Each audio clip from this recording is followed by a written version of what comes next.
Shalom warga kerajaan buat orang-orang modern seperti kita. Dan juga dalam alam demokrasi. Sukar sekali kita mengerti tentang perkataan surrender. Apalagi surrender all. Ada sebuah lagu yang sangat powerful ketika orang menyerahkan diri pada Tuhan dan diulangi. I surrender all. I surrender all to Jesus. My blessed Savior, I surrender all. Dalam 1 Raja-Raja pasal 20, setelah reformasi yang dilakukan oleh Nabi Elia, dan kita tahu nabi-nabi Baal itu dihapuskan, saudaraku, Asyera dan nabi-nabi Baal palsu itu, apa yang terjadi? Raja Ben-Hadad mengumpulkan seluruh tentaranya, 32 raja bersama dia, dengan kuda dan kereta mengepung Samaria dan memeranginya. Dan dia kirim pesan kepada Ahab Raja Israel. Begini pesan Ben-Hadad, emasmu dan perakmu adalah milikku, juga istri-istri dan anak-anakmu yang cantik-cantik adalah milikku. Raja Israel menjawab, inilah orang surrender.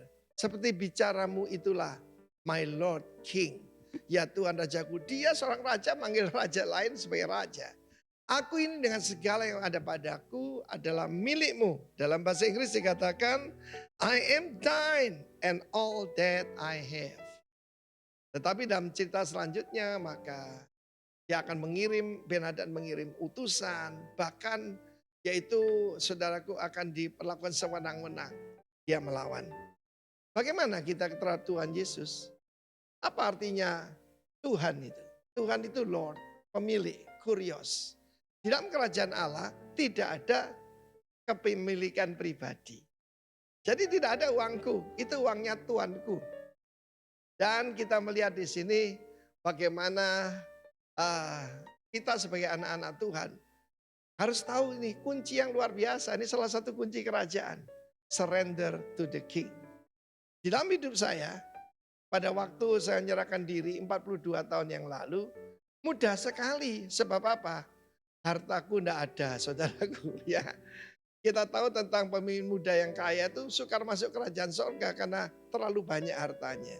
Orang tanya, Pak, apa tidak sulit menyerahkan diri? Tidak itu. Pertama saya diselamatkan dengan darah Yesus. Aku bukan milikku sendiri. Ya, tetapi saudaraku, I'm thine and all that I have. Itu harus kita mengerti. Karena itu kalau kita mengerti ini, kita menyerah pada raja yang baik, bukan pada Ben-Hadad. Ben-Hadad gambaran setan. Tetapi kalau kita menyerah pada Yesus, saudaraku, saya mengalami fenomena paling aneh di dalam selama Corona Academy. Saudara dengar ya, berulang-ulang saya sampaikan. Hari ini hari ke-668. Kalau tidak percaya hitung sendiri, kita dikirim makanan saudaraku. Why? I'm his. Dan dia gembala yang sangat baik. Karena itu satu hari ada seorang missionary di Afrika menembak singa yang sedang akan memakan seseorang. Dan orang itu ternyata saudaraku adalah kepala suku di daerah itu. Besok paginya saudaraku, kepala itu suku itu dengan semua istri dan anak yang jumlahnya banyak dan semua harta miliknya datang dan menyembah kepada dia. Dan mereka berkata, kalau ada orang diselamatkan dari raja hutan, yaitu singa, maka kita harus mengabdi kepadanya. Dan dia dipanggil Buana. Buana itu artinya Lord, pemilik. Kita diselamatkan dari singa, daripada setan, dari kuasa kegelapan, dan seharusnya kita memanggil Yesus Buana. I'm yours, I'm thine, I'm yours, and all that I have is yours. Kiranya kita mengerti kunci yang luar biasa ini. Surrender to the King. Haleluya. Amin. Selamat pagi Jemaat Rock. Selamat berjumpa kembali. Mari saya undang semuanya untuk bangkit berdiri. Kita mau naikkan puji-pujian, kita mau buka hati kita mau buka jiwa kita, pikiran kita mau naikkan puji-pujian bagi Tuhan kita mau sembah Dia. Amin. Tuhan, Kau nyatakan kuasa-Mu Tuhan di atas kami, di atas gereja-Mu Tuhan. Kami mau terima lawatan kuasa-Mu Yesus.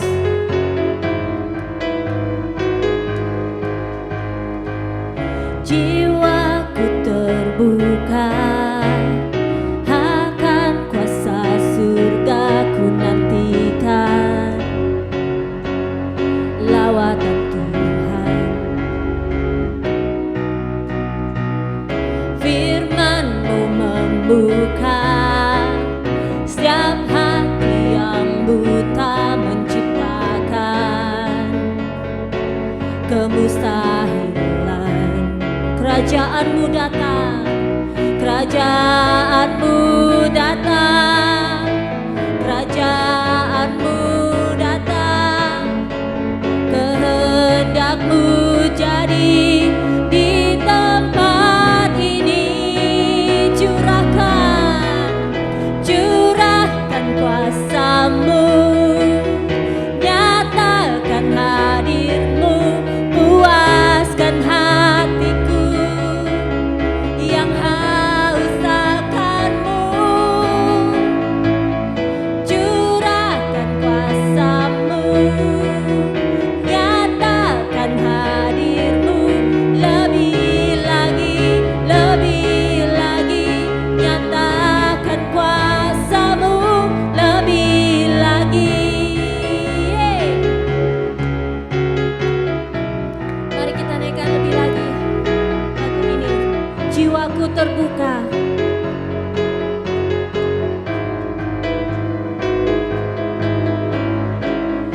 Jiwaku terbuka akan kuasa surgaku, nantikan lawatanmu Tuhan, lawatan Tuhan. Firman-Mu membuka setiap hati yang buta, menciptakan kemustahilan. Kerajaan-Mu Yesus, kerajaan-Mu datang, kerajaan-Mu datang, kehendak-Mu jadi di tempat ini. Curahkan kuasa-Mu, nyatakan hadir-Mu, puaskan hatiku yang haus akan-Mu. Curahkan kuasa-Mu, nyatakan hadir-Mu, lebih lagi, nyatakan kuasa-Mu, lebih lagi. Yes. Nyatakan kuasa-Mu dalam kehidupan kami Tuhan. Kami siap menerima kuasa-Mu Yesus.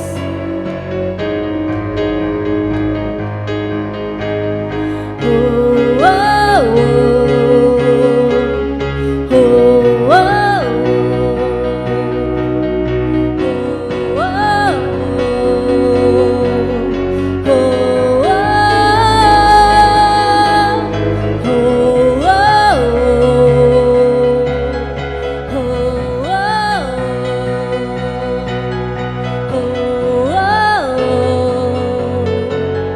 Oh, oh, katakan curahkan kuasa-Mu, nyatakan hadir-Mu, puaskan hatiku yang haus akan-Mu.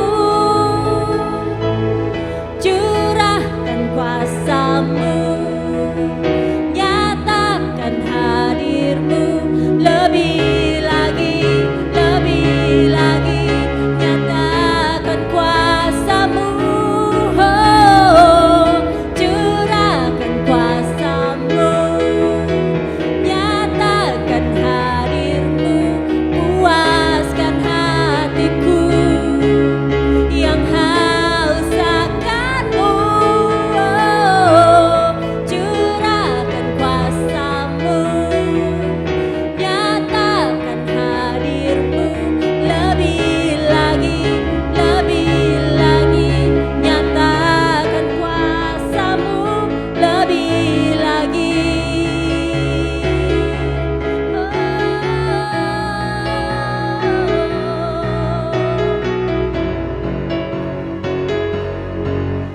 Nyatakan kuasa-Mu, lebih lagi. Haleluya.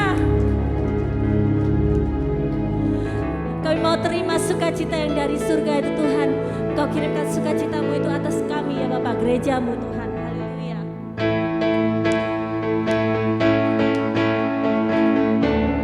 Mari kita terima sukacita dari Tuhan.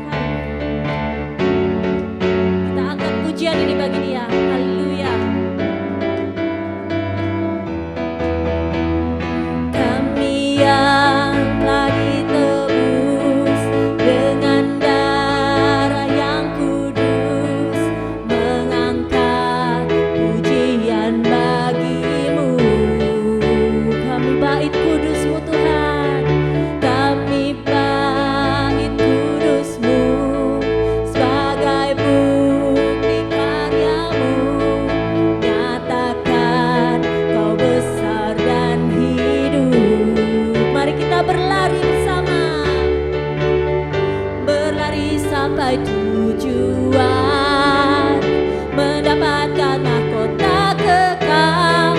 Kami terima kuasa-Mu Tuhan, kami terima kemenangan yang Engkau sediakan untuk kami bawa di setiap langkah.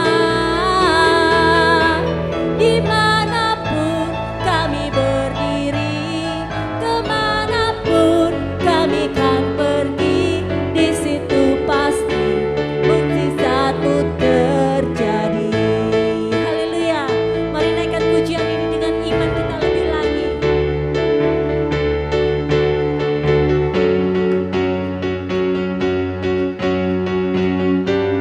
Kami yang telah ditebus, kami yang telah ditebus dengan darah-Nya, darah yang kudus, mengangkat pujian bagi-Mu.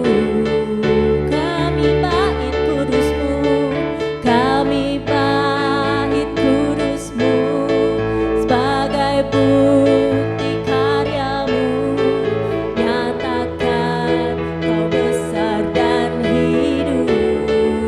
Mari sama-sama berlari, berlari sampai tujuan, mendapatkan mahkota kekal. Kami terima kuasa-Mu Tuhan, kami terima kemenangan yang Engkau sediakan untuk kami bawa di setiap langkah. Dimanapun kami berdiri, kemanapun kami kan pergi, di situ pasti mukjizat-Mu terjadi. Kami terima kuasa-Mu Tuhan, kami terima kemenangan yang Engkau sediakan untuk kami bawa di setiap langkah. Oh, dimanapun kami berdiri, kemanapun kami kan pergi, di situ pasti mukjizat-Mu Sekali lagi jemaat Tuhan, dengan imanmu katakan, kami terima kuasa-Mu Tuhan, kami terima kemenangan yang Engkau sediakan untuk kami bawa di setiap langkah. Kemanapun, dimanapun kami berdiri, kemanapun kami kan pergi, di situ pasti mukjizat-Mu terjadi. Katakan, di situ pasti, di situ pasti mukjizat-Mu terjadi. Mukjizatnya masih terjadi sampai hari ini. Di situ pasti mukjizat-Mu terjadi. Kami terima kuasa-Mu Tuhan, kami terima kuasa-Mu, kami terima kuasa-Mu Tuhan, Kami terima kuasa-Mu. Yuk kita beri tepuk tangan yang meriah untuk Tuhan kita. Anda boleh tetap berdiri, saya nggak mempunyai banyak pengumuman, saya hanya ingin mengucapkan selamat pagi menjelang siang, selamat beribadah. Untuk Anda yang nonton online, selamat beribadah. Kalau Anda belum pernah bergabung bersama dengan kita, perkenalkan, nama saya Rosid, saya adalah pastor atau gembala dari Gereja Rock yang ada di kota Philadelphia ini. Yuk kita berdoa sebagai pembukaan ibadah kita, dan kita akan juga berdoa untuk persembahan kita akan berdoa untuk mendedikasikan ibadah ini kepada Tuhan. Terima kasih Tuhan pada hari ini, hari yang begitu luar biasa walaupun di luar sana hujan dan bersalju bagi kami yang ada di South Philadelphia ini. Tapi kami mengucap syukur kami bisa mendedikasikan hari pertama dari minggu kami pada hari ini untuk Tuhan. Kami ada di rumah Tuhan, kami beribadah, kami berikan persembahan dan pujian dan nyanyian yang terbaik kepada Engkau. Biar Engkau bertata di atas puji-pujian kami ya Tuhan. Terima kasih Tuhan. Sekali lagi kami dedikasikan ibadah ini hanya untuk hormat dan kemuliaan nama Tuhan. Kau berkati juga tangan-tangan orang yang memberi pada hari ini Tuhan, dan hanya di dalam nama Tuhan Yesus kami sudah berdoa. Sama-sama kita katakan, amin. Amin. Haleluya. Engkau Tuhan yang mengenal relung hati kami. Kasih-Mu melekat di dalam kami Tuhan. Dalam segala aspek kehidupan kami, kami lihat betapa Engkau mengasihi kami Yesus. Engkau yang melindungi kami, Engkau yang berperang bersama kami Tuhan. Saat musuh menyerang, Engkaulah pemimpin kami Yesus. Terima kasih Yesus, terima kasih atas semua kebaikan-Mu Tuhan.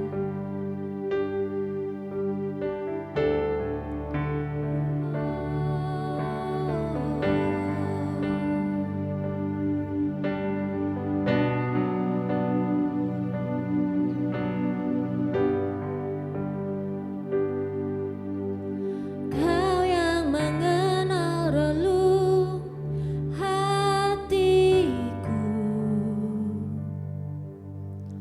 juga kasih-Mu melekat dalam asa. Dalam segala tanya yang ku ingin tahu, Kaulah jawabanku. Kaulah jawabanku.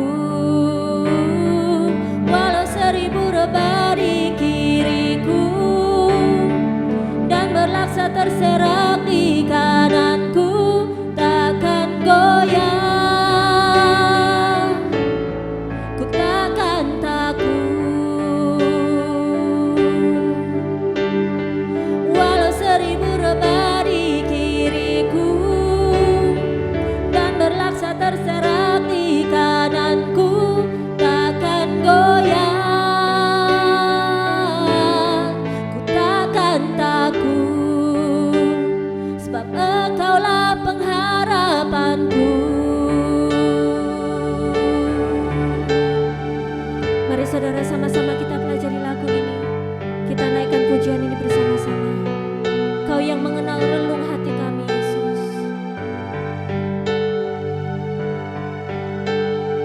Kau yang mengenal relung hatiku,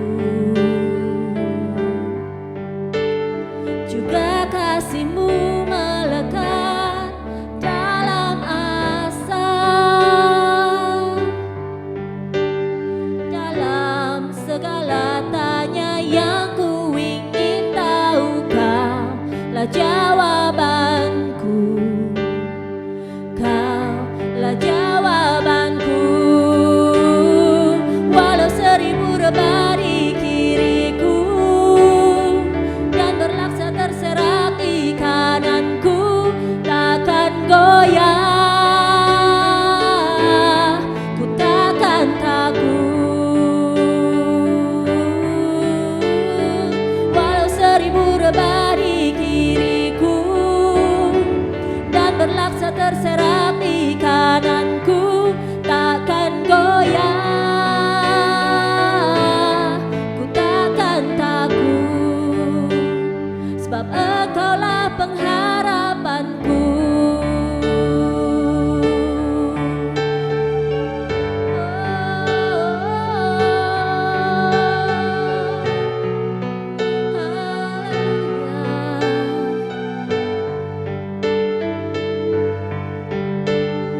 Kau yang mengenal relung hatiku, juga kasih-Mu melekat dalam asa. Dalam segala tanya yang ku ingin tahu, Kaulah jawabanku. Kaulah jawabanku. Walau 1000 rebah di kiriku dan berlaksa terserak di kananku, takkan goyah, ku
jawabanku.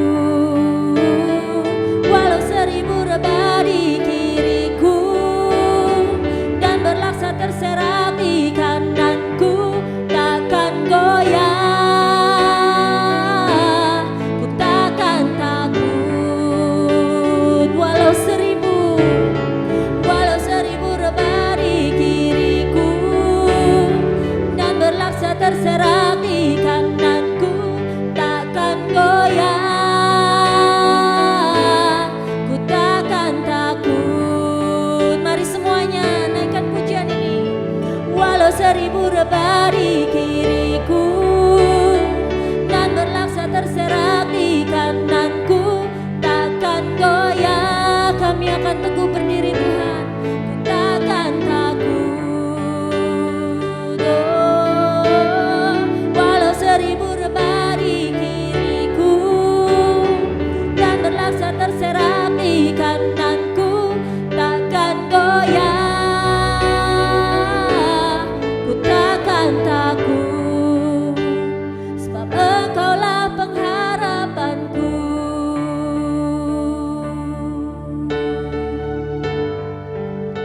Sebab Engkaulah pengharapanku.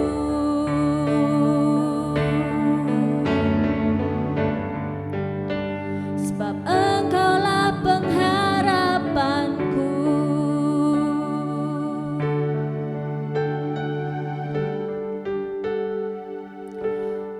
Tuhan, terima kasih Tuhan atas penyertaan-Mu dalam kehidupan kami Yesus. Dalam setiap langkah kami Tuhan, kemanapun kami melangkah Yesus, penyertaan-Mu ada nyata di dalam kehidupan kami Tuhan. Kami mau selalu ingat Tuhan atas semua kebaikan-Mu Yesus. Di saat dimana kehidupan kami diberkati, di saat dimana kehidupan kami dicobai Tuhan, Engkau ada di sana Tuhan. Biarkan mata hati kami dapat melihat Tuhan, biarkan kami dapat mengingat Tuhan semua kebaikan-Mu, betapa mukjizat-Mu itu masih nyata di dalam kehidupan kami Yesus. Biar musuh kami menyerang dari segala arah Tuhan, Engkau ada melindungi kami Tuhan. Amin, amin. Malaikat-malaikat-Mu lebih besar ya Bapa, lebih kuat ya Bapa, Amin, melindungi kami ya amin. Bapa, berperang bersama kami Yesus. Amin. Engkau yang memampukan kami Tuhan. Engkau yang memampukan setiap dari kami, Engkau yang memberi kami kekuatan Yesus melalui segala sesuatu Tuhan. Pada pagi hari ini Tuhan, biarkan kami belajar melalui firman-Mu Tuhan. Bagaimana kami bisa berperang melawan musuh-musuh kami dengan lebih efektif lagi Tuhan. Ya Tuhan Yesus. Biarkan kami gak mengandalkan kekuatan kami sendiri Yesus. Ya Tuhan Yesus. Biarkan kami selalu ingat bahwa ada Tuhan yang lebih besar, Tuhan yang Amin, kuat, amin. Tuhan yang sanggup menciptakan bumi dan langit Amin. yang ada di sisi kami. Terima kasih Yesus, Engkau berbicara kepada setiap kami Yesus. Ya Tuhan Yesus. Biarkan benih firman-Mu itu tertanam dalam kehidupan kami, Ya dalam Tuhan hati Yesus. kami, Dalam nama Yesus. berbuah, Dalam nama Yesus. menjadi berkat bagi banyak orang. Amin. Terima kasih Yesus, Engkau jamah setiap kami Tuhan, Engkau urapi ya Bapa, hamba-Mu yang menyampaikan firman-Mu Ya Tuhan. Tuhan Yesus. Terima kasih Yesus, bekerjalah di tengah-tengah kami Tuhan. Kami serahkan ya Bapak ibadah pada pagi hari ini ke dalam tangan-Mu, Dalam Engkau yang bekerja Yesus. Di dalam nama Tuhan Yesus, semua jemaat Tuhan yang siap mendengarkan firman-Nya sama-sama katakan Amin. Amin. Amin. Anda dipersilakan duduk kembali.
against the authorities, against the powers of this dark world, and against the spiritual forces of evil in the heavenly realms.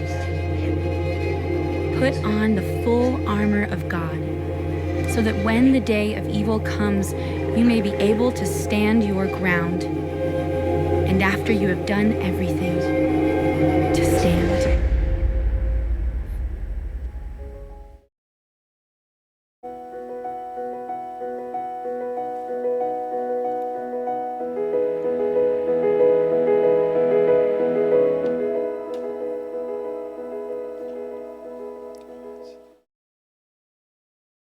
Sekali lagi izinkan saya menyapa setiap Anda, selamat pagi menjelang siang, dan orang-orang yang beribadah melalui online service. Mungkin karena satu hal dan lainnya, snow dan sebagainya, Anda memilih untuk beribadah dari rumah. Saya mengucapkan welcome untuk semuanya, baik yang ada di ruangan ini juga. Saudara, hari ini kita akan melanjutkan serial khotbah yang kita beri judul Spiritual Warfare, atau bahasa Indonesianya peperangan rohani, saudara. Saya ingin memulai dengan cerita ini. Beberapa lama yang lalu, saya udah minta izin sama sosok saya. Beberapa lama yang lalu, saya lagi chatting-chattingan sama sosok saya untuk urusan kerja. Terus dia mengirimkan saya sebuah pesan yang saya nggak tahu pada hari itu saya lagi nggak connect atau saya lagi nggak nyambung. Saya baca, tapi saya nggak bisa ngerti gitu. Akhirnya saya sampai harus bertanya, tolong dong jelaskan karena saya nggak mengerti. Nah ini tulisannya gini.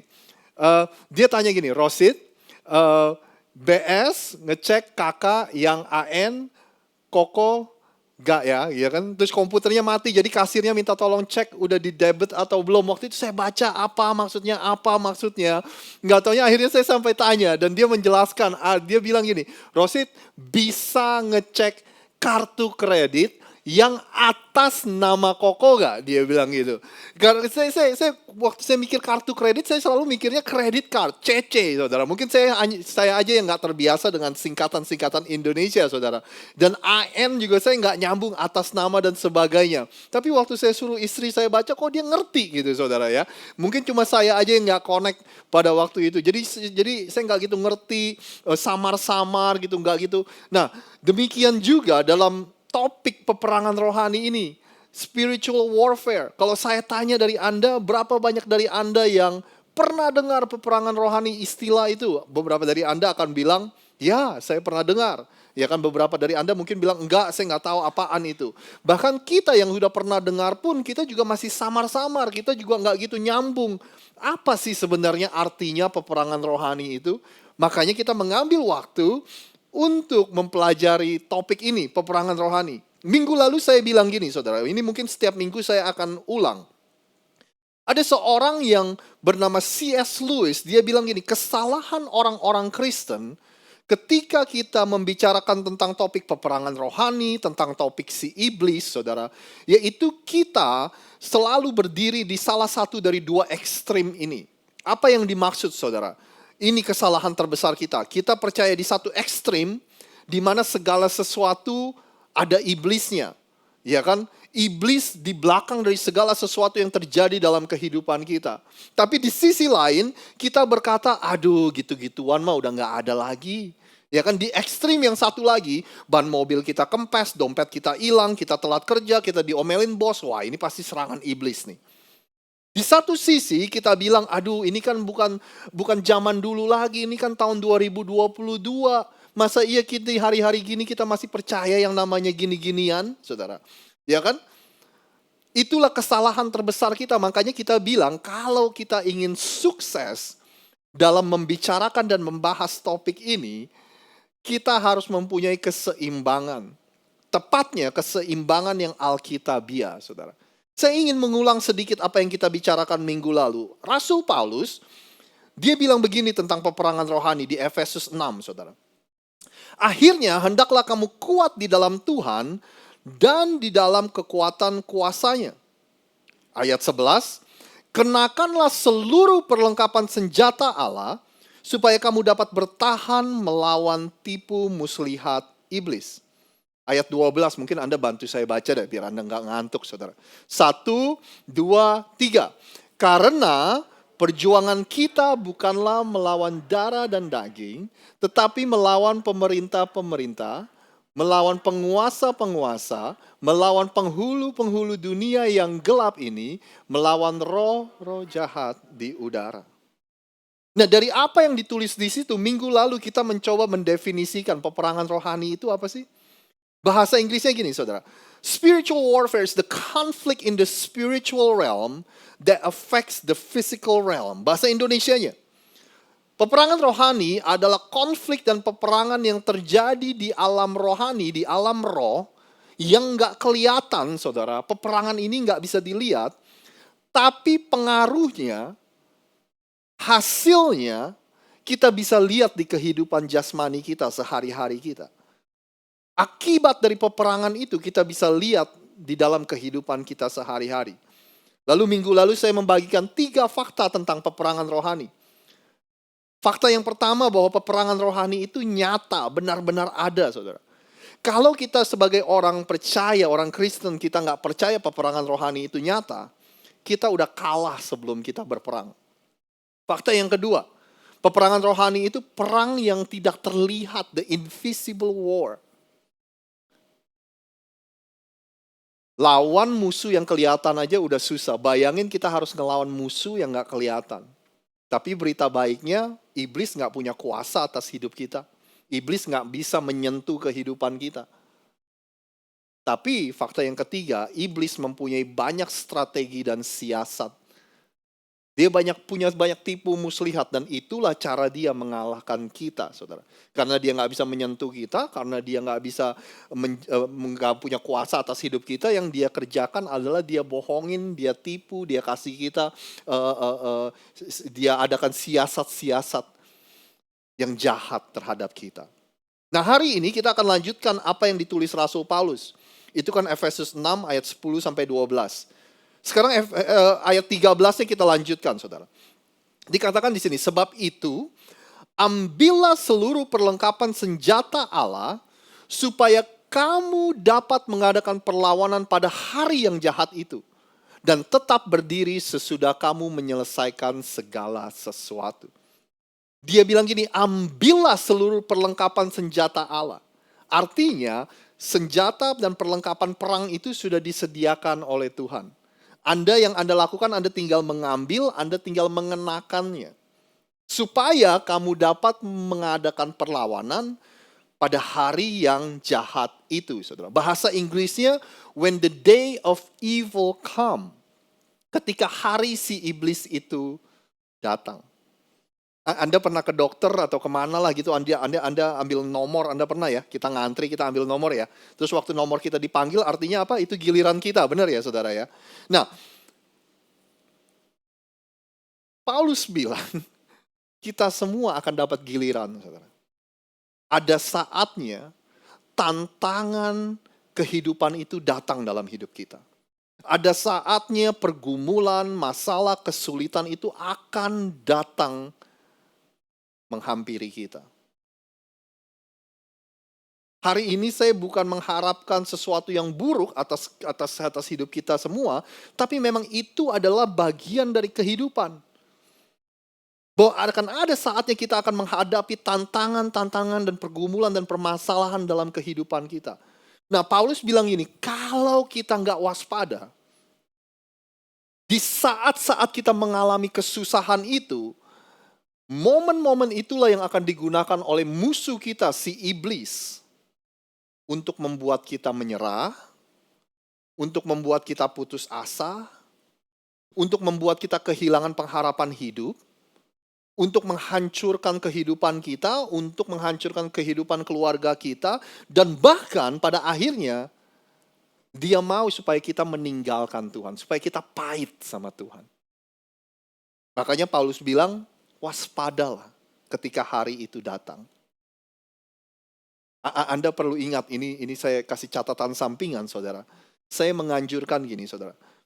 Kalau Anda punya teman-teman yang belum percaya sama Tuhan, sama Yesus saudara. Terus bangun dan jalin hubungan yang baik. Jangan bakar jembatan, terus bangun kepercayaan dalam persahabatan Anda saudara. Sehingga suatu hari nanti, ketika teman Anda dapat giliran, dipanggil nomornya, saudara, ya kan, dia harus menghadapi hal-hal yang sulit dalam hidupnya, dia akan cari Anda. Kenapa? Karena Anda adalah teman-teman yang bisa dipercaya. Nah, ayat berikutnya Paulus bilang gini, ayat 14. Jadi berdirilah tegap. Nah, inilah senjata-senjata dan perlengkapan yang Tuhan sudah siapkan untuk kita. Paulus bilang gini, berikat pinggangkan kebenaran dan berbaju zirakan keadilan. Ayat 15, kakimu berkasutkan kerelaan untuk memberitakan Injil damai sejahtera. Ayat 16, dalam segala keadaan, pergunakanlah perisai iman. Sebab dengan perisai itu, kamu dapat memadamkan semua panah api dari si jahat. Ayat 17, dan terimalah ketopong keselamatan dan pedang roh, yaitu firman Allah. Nah, inilah daftar-daftar dari perlengkapan senjata yang Tuhan sudah berikan, saudara. Dan setiap senjata ini mempunyai arti rohani, dan inilah yang akan kita pelajari. Setiap minggu kita akan pilih satu dan kita akan pelajari, kita akan bahas apa sih artinya. Nah, hari ini di bagian yang pertama, saudara, kita akan melihat satu perlengkapan yang disebut dengan ikat pinggang kebenaran. The belt of truth. Nah, waktu Paulus menulis ini, dia ingin memastikan bahwa orang-orang di abad pertama yang mendengar Paulus, yang membaca tulisannya, mereka bisa mengerti apa yang Paulus maksud. Makanya Paulus mungkin mikir kira-kira cari ilustrasi apa ya. Akhirnya dia memutuskan untuk memberikan kepada kita semua ilustrasi seorang tentara Romawi. Makanya dia berikan gambaran kepada kita tentara Romawi, saudara. Dan dia menggunakan ilustrasi ini untuk memberikan kita arti rohani. Dan hari ini kita akan lihat, saudara, apa sih ikat pinggang kebenaran. Anda pikir, kan lucu nih ya, kalau misalnya tentara Romawi ini, dia mau pergi perang, tapi dia nggak tahu senjata apa aja yang dia punya. Dan yang lebih lucu lagi, dia mau pergi perang, dia nggak tahu ini untuk apa kegunaannya, itu untuk apa kegunaannya. Demikian juga Paulus bilang sama kita, kamu nih udah disediakan perlengkapan senjata Allah. Tuhan udah sediain. Tapi kan lucu kalau kita sebagai orang Kristen, tentara Allah, kita mau berperang, tapi kita nggak tahu apa dan bagaimana menggunakan senjata-senjata yang sudah Tuhan sediakan. Nah, bukan kebetulan pada hari ini Paulus menyebutkan bahwa ikat pinggang kebenaran adalah hal yang paling penting. The belt of truth. Itu adalah sesuatu yang paling penting, itu adalah sesuatu yang esensial, itu adalah fondasinya, itu adalah dasarnya, saudara. Tentu aja ketika Anda berpikir tentang ikat pinggang, Anda berpikir tentang ikat pinggang kita, saudara. Ya kan, di zaman modern ini ikat pinggang. Kalau buat kita hari ini ya, kita mau pakai, saya nggak pakai ikat pinggang, saudara. Kita mau pakai boleh, kita nggak mau pakai juga ya nggak apa-apa gitu, saudara. Tapi untuk tentara Romawi, ikat pinggang adalah sesuatu yang dia pakai pertama kali, saudara. Karena ini sangat penting. Kalau dia pakai jubah yang panjang, kalau dia mau perang, itu jubahnya itu harus dilipat dan harus dimasukin ke ikat pinggangnya supaya dia bisa bergerak dengan leluasa. Lalu dia juga akan taruh pedangnya itu ditaruh, nempel di ikat pinggangnya. Lalu itu baju perangnya yang dia bilang baju zirah perang, saudara, itu juga melekat dengan ikat pinggangnya. Baju yang melindungi dia dari serangan musuh, saudara. Jadi ikat pinggang ini benar-benar sesuatu yang sangat amat penting. Bahkan kalau Anda lihat di gambarnya tadi, di bawah ikat pinggang itu kayak ada besi-besi di bawah, saudara, kayak rok gitu ya. Itu melindungi bagian bawah dia dari perut ke bawah ketika dia berperang, saudara. Nah, Rasul Paulus menggunakan ilustrasi ikat pinggang dan dia gambarkan itu dalam kehidupan kita orang Kristen seperti yang namanya kebenaran. Artinya, saudara, kebenaran adalah senjata yang paling penting. Kebenaran adalah fondasi kita untuk bisa menang perang melawan siasat si iblis. Kebenaran adalah hal yang terutama. Jadi, dengan kata lain gini, tanpa kebenaran nggak ada gunanya kita untuk mempelajari hal-hal yang lain. Karena kebenaran adalah fondasi dan dasarnya. Nah, makanya hari ini pertanyaan buat kita semua gini. Kebenaran itu apa sih, saudara? Kebenaran itu apa sih? Saya tulis bahasa Inggrisnya gini, saudara. Kebenaran, saya nggak ada ya bahasa. Ini. Is the objective and absolute standard by which reality is measured. Bahasa Indonesianya standar yang mutlak untuk mengukur realita dunia ini. Kebenaran itu apa sih? Standar yang mutlak, saudara, untuk kita melihat dan mengukur apa yang terjadi di dunia ini.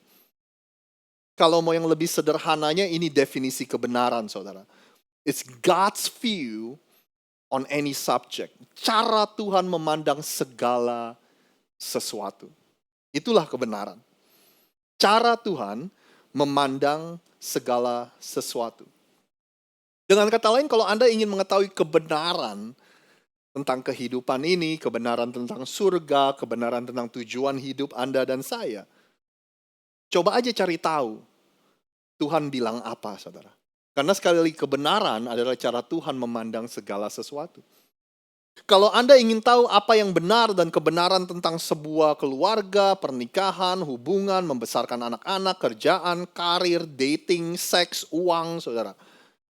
Anda coba aja cari tahu apa yang Tuhan katakan tentang hal-hal tersebut. Karena sekali lagi kebenaran adalah cara Tuhan memandang segala sesuatu. Nah, masalahnya gini, saudara. Anda percaya gak kalau kebenaran itu harus mutlak, saudara? Masalahnya kita hidup di dunia yang berkata bahwa kebenaran itu gak harus mutlak. Kita hidup di dunia yang bilang bahwa kebenaran itu relatif. Artinya gini, terserahlah masing-masing lah. Iya, contoh yang saya sering pakai kan adalah ini. 2 tambah 2 sama dengan 4. Mutlak gak, saudara, itu 4, saudara? Tapi yang sering kita dengar kan gini, ya udahlah nggak usah ribut-ribut. Terserah masing-masing lah. Mau 4 boleh.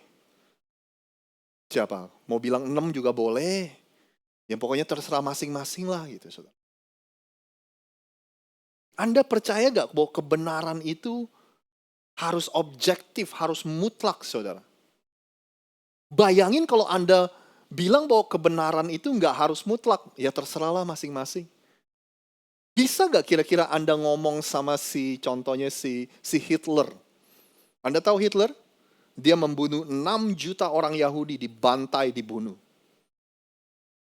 Bisa gak kita bilang, buat saya sih yang benar membunuh itu salah. Cuma kalau Hitler bilang membunuh gak salah, ya udahlah masing-masing aja lah. Terserahlah masing-masing ya. Saya emang gak memaksakan kehendak. Bisa gak kita ngomong kayak begitu, saudara? Nah, sebenarnya kalau Anda pikirkan, inilah pertempuran yang paling sengit, inilah pertempuran yang terbesar, saudara. Inilah pertempuran yang paling berbahaya yang setiap hari Anda dan saya hadapi. Yaitu peperangan antara kebenaran dan kebohongan, saudara. The battle between the truth and the lies. Inilah perang yang kita hadapi, saudara. Bahkan kalau Anda menyadari, peperangan ini sudah ada dari sejak mula dunia ini diciptakan. Nah, makanya saya ingin mengajak hari ini untuk kita melihat sama-sama nih cerita di Taman Eden, saudara. Ya kan? Yang saya mau kasih unjuk adalah percakapan antara Hawa dan si ular, saudara. Saya ngerti, mungkin kalau Anda bilang, aduh saya susah nih percaya dengan cerita Adam dan Hawa, masa ada ular bisa ngomong, ada begini. Saya ngerti kok, saudara.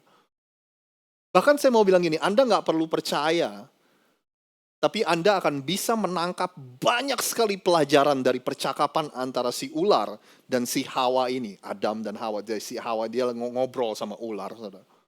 Anda tahu di Taman Eden Tuhan bilang, buah yang ada di tengah itu kamu nggak boleh makan di tengah taman itu. Semua yang lain kamu boleh makan, tapi yang di tengah itu satu kamu nggak boleh makan.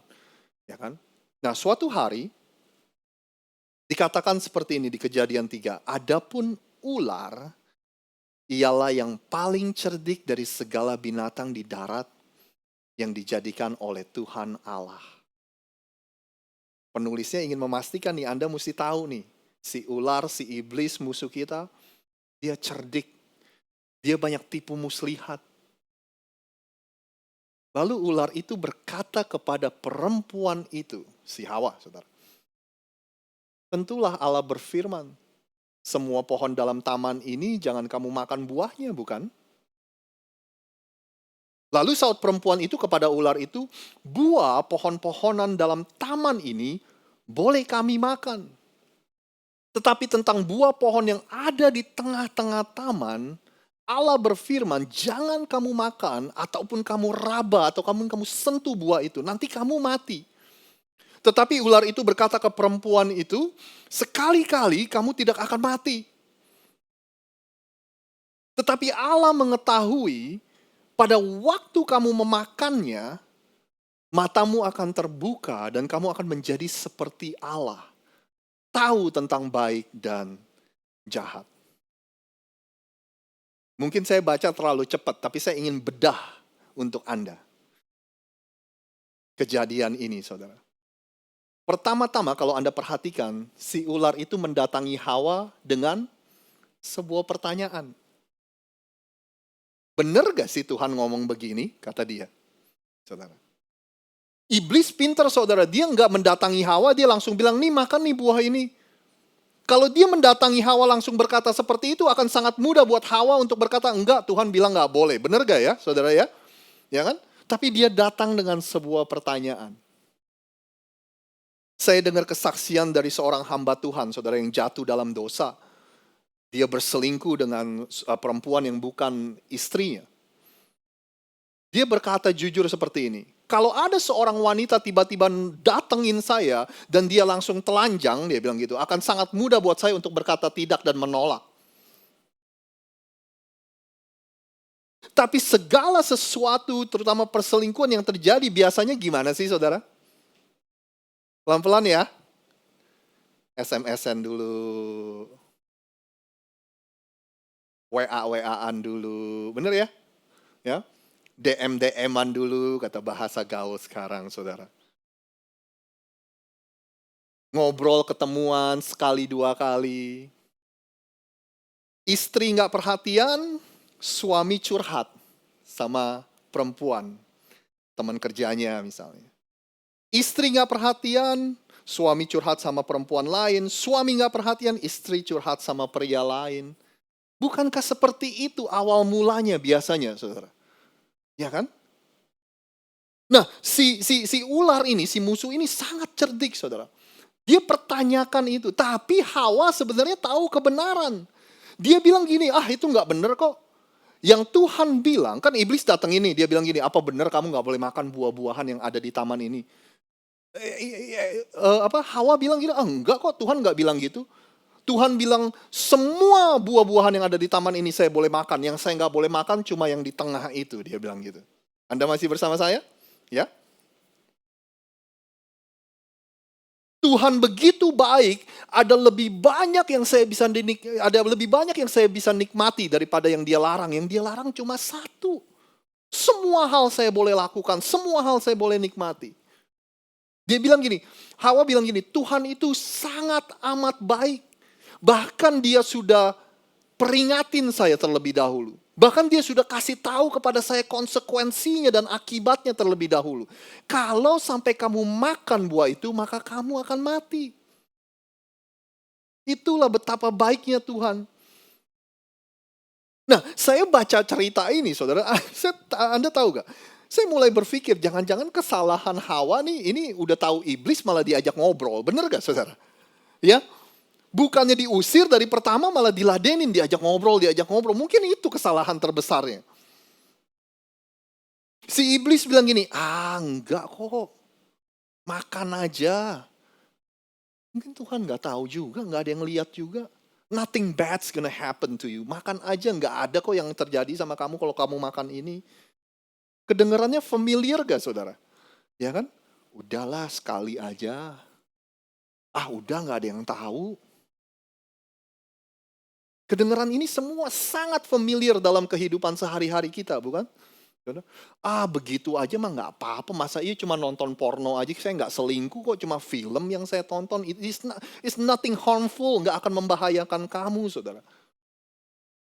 Anda mulai familiar dengan siasat-siasat iblis, ya kan? Si iblis bilang gini, tahu gak? Hawa, tahu gak alasannya kenapa Tuhan tuh gak mau kamu makan buah-buahan itu? Yang ada di tengah taman itu. Karena kalau kamu makan, kamu akan jadi seperti Tuhan. Jadi seperti Tuhan, Hawa mulai tergoda nih saudara, bener ya? Wah, bisa jadi seperti Tuhan. Saudara tahu gak Hawa itu lupa? Sebenarnya dia sudah diciptakan menurut gambar dan lupa. Bukankah seringkali itu yang kita alami, saudara? Sebenarnya kita ini sudah diberkati. Kita nggak usah doa minta berkat pun, kita adalah orang-orang yang diberkati. Tuhan udah berfirman, Tuhan udah berkata seperti itu. Tapi seringkali kita mengejar-ngejar sesuatu yang kita pikir itu berkat berasal dari Tuhan, nggak taunya apa yang kita kejar malah menjauhkan kita dari Tuhan, saudara. Iblis bilang Tuhan tuh sebenarnya nggak mau Hawa kamu makan buah itu. Kenapa? Karena nanti kamu akan jadi seperti dia. Kalau kamu jadi seperti Tuhan, maka dia akan punya saingan.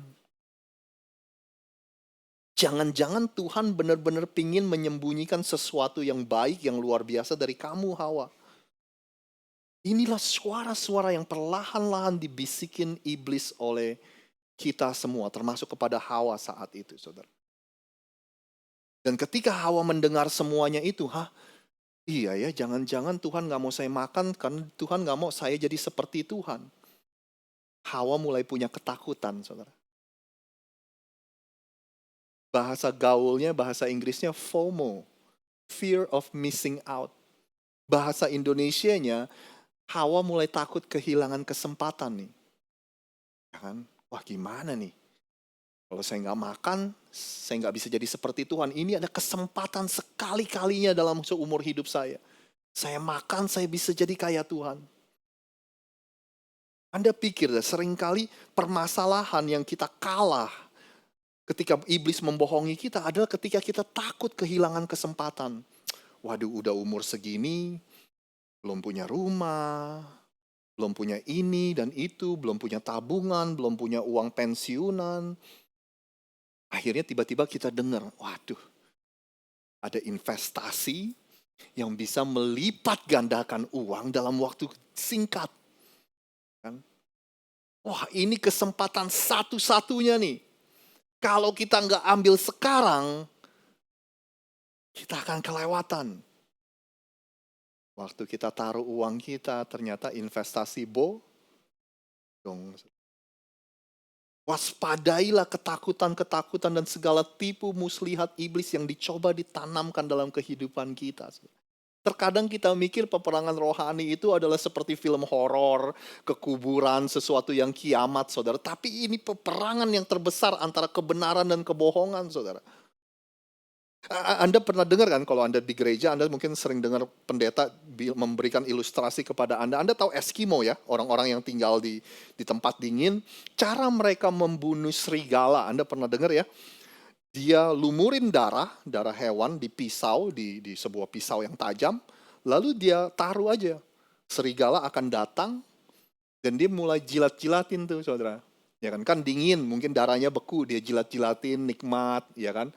Nah, waktu dia jilat-jilatin tanpa dia sadar, mungkin karena dingin lidahnya mulai nggak bisa merasakan dan gimana, tiba-tiba yang dia jilatin adalah pisau yang tajam tersebut.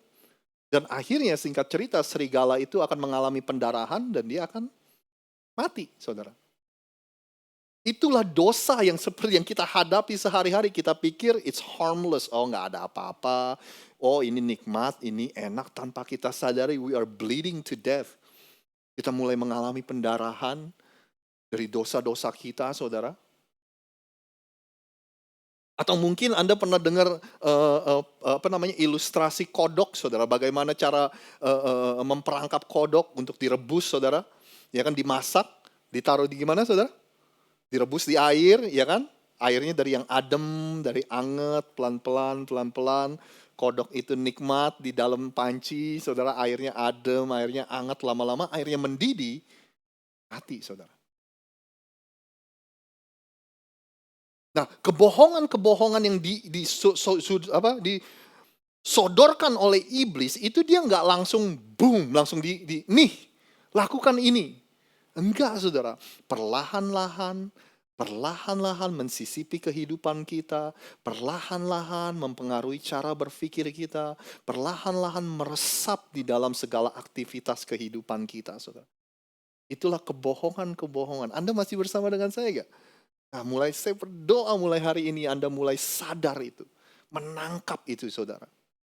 Nah, sebagai penutup, saya ingin memberitahu kepada Anda. Ada 2 area atau ada 2 tempat di mana iblis mencoba untuk, saudara ya. Di mana ini adalah pertempuran terbesar antara kebenaran dan kebohongan. Ada 2 area yang saya mau bagikan kepada Anda sebagai penutup. Yang pertama adalah area yang saya sebut dengan area yang ada hubungannya dengan keselamatan kita, saudara. Kehidupan kekekalan kita. Yesus bilang gini, saudara. Ketika Yesus bilang gini, aku adalah jalan, kebenaran, dan hidup. Tidak ada seorang pun yang datang kepada Bapa kalau tidak melalui aku. Ya, jadi konteksnya Yesus bilang I am the way, the truth, and the life. Aku jalan dan kebenaran dan hidup. Itu adalah ketika dia memberitahu kepada orang-orang, akulah jalan satu-satunya kalau kamu ingin menuju surga, ketemu dengan Bapa, ketemu dengan Tuhan, saudara. Bahasa Yunani-nya kebenaran, the truth, adalah aletheia. Waktu Yesus bilang akulah jalan dan kebenaran dan hidup, kebenaran kata yang dia pakai adalah aletheia. Yang digunakan Paulus, ikat pinggang kebenaran adalah kata yang sama, aletheia. Artinya apa? Realita, saudara. Inilah realitanya, inilah faktanya, inilah kebenarannya. Tidak ada yang bisa ketemu dengan Tuhan kalau tidak melalui aku. Akulah jalan satu-satunya. Makanya Yesus bilang terima dong. Kasih karunia yang sudah tersedia buat kamu, terima ini. Keselamatan yang sudah aku lakukan di atas kayu salib untuk kamu, menebus dosa-dosa kamu, terima. Tapi iblis, saudara, mencoba menjauhkan Anda dari kebenaran ini. Makanya Paulus bilang gini di 2 Korintus 10. Kita memang masih hidup di dunia. Tetapi kami tidak berperang menurut cara dunia. Cara kita perang itu gak kayak di film-film, gak kayak di perang beneran, saudara. Paulus bilang gini, senjata-senjata peperangan kami bukanlah senjata dari dunia. Senjata kami adalah kekuatan dari Allah yang dapat merobohkan tempat-tempat musuh yang kokoh. Dan kami menghancurkan perdebatan, by the way saya pakai bahasa Indonesia yang mudah dibaca. Dan kami meruntuhkan setiap gagasan sombong yang muncul untuk menentang pengenalan akan Allah, saudara. Kami menyergap setiap pikiran manusia dan membuatnya menyerah dan mentaati Kristus. Paulus bilang gini, ada benteng-benteng, ada kubu-kubu, ada musuh-musuh yang tujuan utamanya adalah menentang pengenalan akan Allah. Anda pingin nih kenal sama Tuhan yang baik, yang penuh kasih, yang sudah mati buat kita. Tapi dicegah oleh musuh. Ada benteng-benteng perdebatan yang menghalangi kita, saudara. Dan kita mulai mikir gini, masa segampang itu sih? Apa benar kita tinggal terima aja keselamatan Yesus, kita masuk surga? Ini loh, kita kan orang-orang yang pinter dan punya intelektualitas yang tinggi. Masa iya sih kita percaya buku yang ditulis ribuan tahun yang lalu? Itu yang dibisik-bisikan, saudara. Gunanya untuk mencegah Anda untuk mengenal siapa itu Allah. Ada lagi yang bisikin begini. Kamu udah orang baik lah. Gak perlu Yesus untuk menebus dosa kamu orang baik. Ya kan masih banyak orang yang lebih jahat dari kamu. Ya kan? Jangankan orang jahat dibandingin sama orang jahat. Kamu sama orang-orang Kristen aja kamu lebih baik yang bukan Kristen. Ya kalau gitu udahlah, nggak butuh Yesus, nggak butuh kayu salib. Ada juga yang dibisikin kebohongan seperti ini. Model orang kayak lu lagi. Udah parah lah, lu mah udah gak bisa lah. Udah gak ada harapan. Udah hopeless. Udah terlalu banyak dosa, udah terlalu banyak melakukan hal-hal yang buruk. Ya kan? Orang model kayak lu gak bisa nerima kasih karunia dan anugerah Tuhan, saudara. Paulus bilang, berikat pinggangkanlah kebenaran.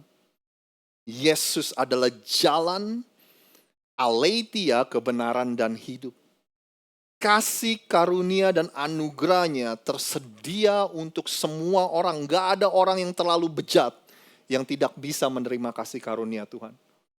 Gak ada seorang pendosa pun yang sudah terlalu berdosa yang tidak layak menerima kasih karunia Tuhan. Semuanya di welcome Tuhan untuk menerima. Ini loh keselamatan, ambil. Area yang kedua, saudara, area berikutnya. Jujur buat kita yang kebanyakan duduk di gereja, area yang pertama kita sudah lewati lah ya. Kita sudah menerima Yesus sebagai Tuhan dan Juru Selamat kita. Kita sudah menerima Yesus dalam kehidupan kita, saudara.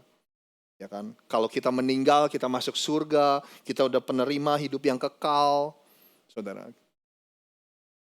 Tapi ada area kedua, yaitu area di kehidupan kita sehari-hari di dunia ini. Itulah yang dicoba disisipi oleh kebohongan-kebohongan iblis. Sederhananya gini, saudara.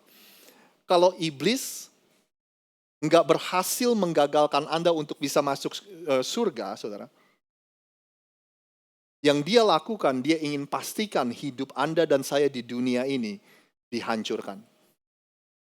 Dengan kata lain, iblis bilang gini, ya udahlah lu mati, lu masuk surga. Tapi gue akan pastiin kehidupan lu di dunia ini gak akan bahagia.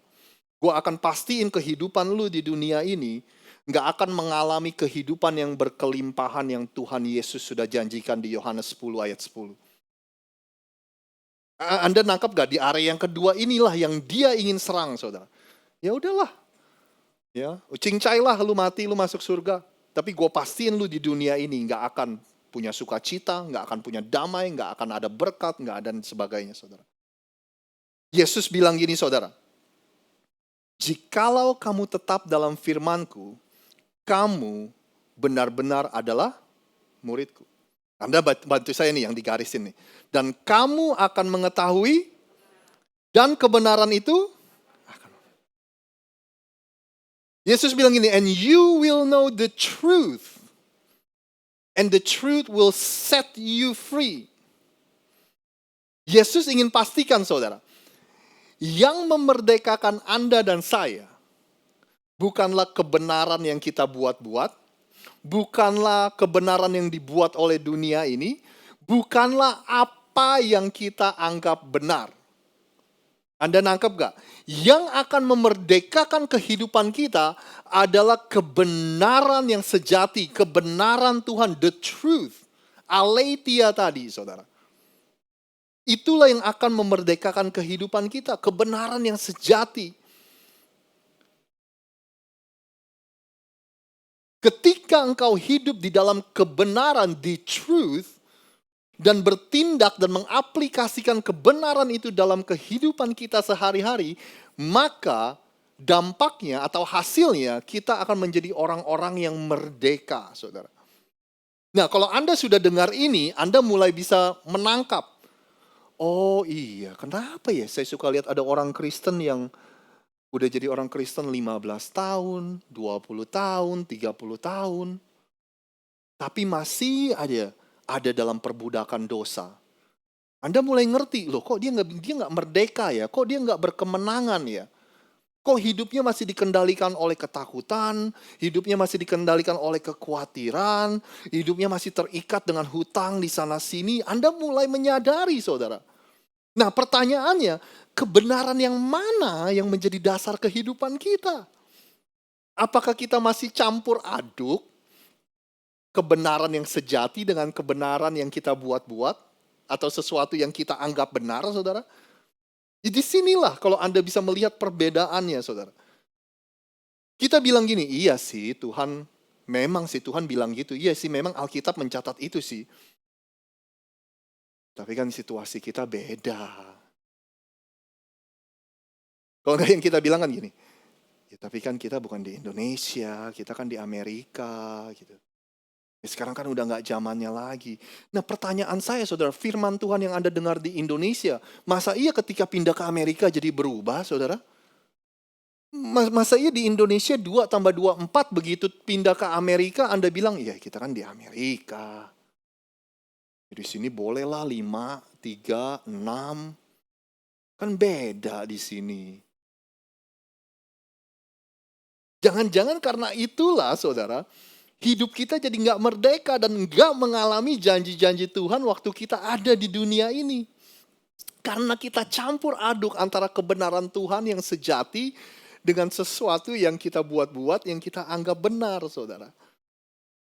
Anda mau tahu gak? Kehidupan kekristenan kita setiap hari itu bisa disimpulkan dari satu ayat ini aja yang ditulis oleh Rasul Paulus. Kalau Anda nggak tahu setiap hari ini Anda mesti ngapain sebagai orang Kristen, satu ayat ini menyimpulkan kehidupan kita dari sekarang sampai nanti kita selesai di muka bumi ini. Roma 12 ayat 2, saudara. Dikatakan gini, janganlah kamu menjadi serupa dengan dunia ini. Tetapi bantu saya 1, 2, 3, berubahlah pembaharuan budimu. Sehingga kamu dapat membedakan manakah kehendak Allah. Anda mau tahu gak yang mana yang kehendak Allah? Gampang saudara, kehendak Allah itu selalu baik, selalu berkenan, dan selalu sempurna. Kalau saya boleh gambarkan, saya sebentar lagi selesai, saya janji saudara. Paulus bilang gini, di dalam kehidupan kita, mudah-mudahan Anda nangkep nih, dari kita kecil sampai kita dewasa, kita ini seperti sedang membangun fondasi dan nilai-nilai kehidupan, ya kan? Nah, dari mana kita dapat prinsip-prinsip kehidupan, saudara? Nilai-nilai kehidupan dari mana, saudara? Ya dari cara kita dibesarkan, ya kan, di keluarga kita, apa yang diajarkan ke kita. Dari mana lagi? Dari kebudayaan, ya kan? Dari etnis, ras, ya kan, latar belakang kita. Nilai-nilai dan prinsip-prinsip itu dari mana lagi? Dari sekolah, dari TV yang kita tonton, dari buku yang kita baca, dari YouTuber-YouTuber yang kita dengar, saudara, yang kita tonton. Ya kan? Dan tanpa sengaja, itulah yang akhirnya nilai-nilai kehidupan yang kita pegang, saudara. Makanya Paulus bilang ini, hati-hati. Jangan menjadi serupa dengan dunia ini. Dan Paulus bilang gini, saya nggak mengatakan semua yang diajarkan kepada kamu itu salah. Enggak, Paulus bilang. Ya kan? Tapi permasalahannya gini, Paulus bilang. Kalau sekarang kamu sudah mengerti bahwa kebenaran yang sejati adalah Yesus, maka Anda dan saya harus bersedia, apalagi kita sudah menjadi pengikutnya Yesus. Maka Anda dan saya harus bersedia untuk saudara menyelaraskan atau apa ya, semua yang kita pelajari, saudara, nilai-nilai dan prinsip-prinsip yang kita pelajari, yang kita pegang, itu harus disejajarkan dengan kebenaran yang sejati. Artinya gini, sekali lagi saya ulang, bagaimana Anda dibesarkan di keluarga, Anda diajarkan kebudayaan dan latar belakang Anda. Kalau misalnya itu selaras dengan firman Tuhan, ya silakan. Tapi kalau itu tidak sesuai, Anda harus bersedia untuk berkata, saya akan memilih kebenaran. Ini, Anda nangkap gak maksud saya, saudara?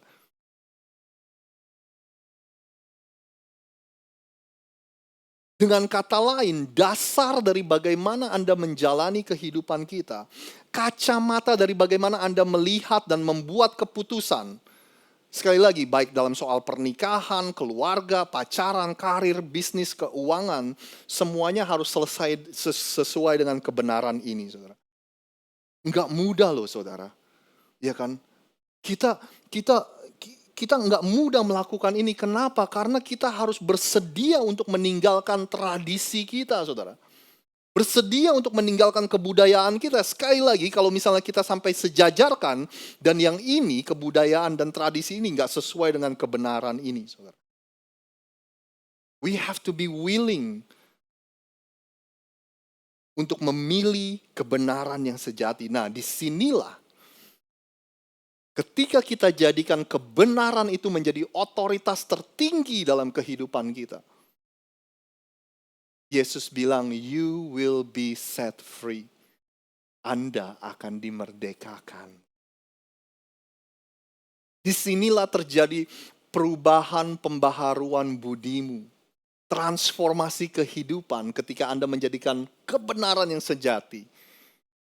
Itu menjadi dasar dan landasan dan acuan dari setiap Anda hidup, setiap keputusan Anda, setiap kali Anda bertindak dan sebagainya, saudara.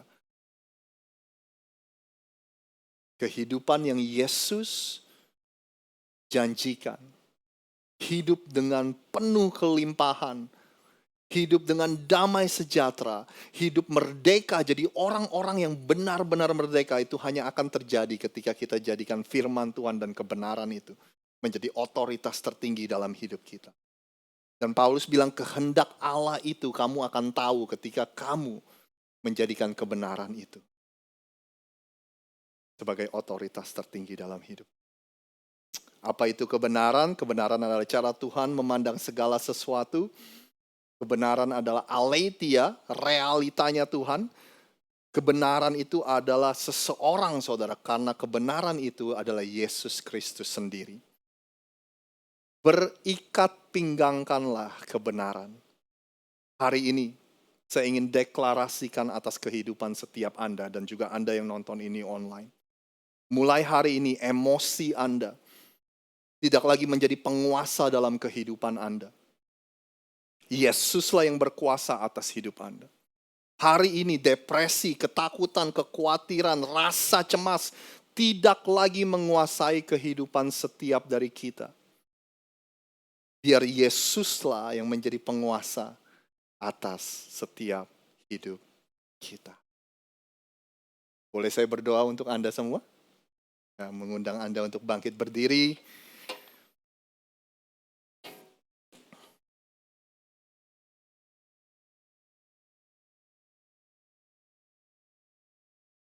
Tuhan, hamba-Mu mengucap syukur atas firman yang diberitakan hari ini. Hari ini kami disadarkan bahwa pertempuran terbesar yang kami hadapi sehari-hari adalah pertempuran antara kebenaran dan kebohongan. Tuhan, berikan kami mata untuk kami bisa melihat. Berikan kami hati untuk kami bisa membedakan. Berikan kami pikiran untuk kami bisa mengetahui segala siasat dan kebohongan yang perlahan-lahan coba ditanamkan dalam kehidupan kami. Hari ini Tuhan, kami pakai dan kami kenakan ikat pinggang kebenaran.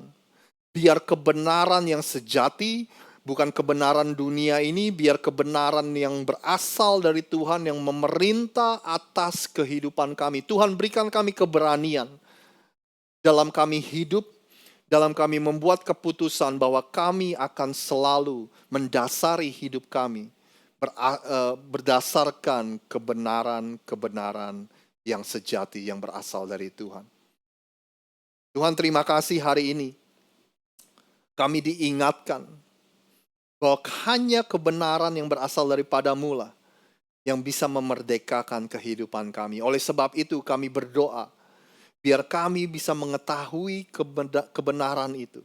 Biar kami bisa mengetahui firman itu. Biar kami bisa mengetahui Yesus Kristus yang adalah kebenaran itu. Sehingga kami bisa dimerdekakan dalam kehidupan kami. Segala siasat iblis untuk menggagalkan kami, untuk menerima kehidupan yang kekal, hari ini kami patahkan di dalam nama Tuhan Yesus. Segala siasat iblis yang mencoba untuk menjauhkan kami, untuk mengalami janji-janji Tuhan, untuk mengalami hidup yang penuh dengan kelimpahan yang Tuhan sudah janjikan. Segala siasat iblis kami patahkan di dalam nama Tuhan Yesus. Berikat pinggangkanlah kebenaran. Kami deklarasikan hari ini, Yesuslah damai sejahtera Tuhanlah, sukacita yang berasal dari Tuhanlah yang akan memerintah dan berkuasa atas hidup kami. Jemaat di tempat ini boleh mengangkat tangan Anda, terimalah berkat yang terbaik. Berkat dari Allah Bapa, Putra, dan Roh Kudus, berkat di dalam nama Tuhan Yesus. Biar segala sesuatu yang terbaik yang berasal dari Tuhan akan dicurahkan dalam kehidupan Anda dan saya dan akan mengikuti kehidupan kita sampai seumur hidup kita. Terima kasih Tuhan, dan semua jemaat yang sudah menerima janji Tuhan yang terbaik. Sama-sama katakan bersama dengan saya, amin. Tuhan Yesus memberkati Anda semua. Sampai berjumpa minggu depan. Buat Anda yang nonton online, God bless you. See you next week.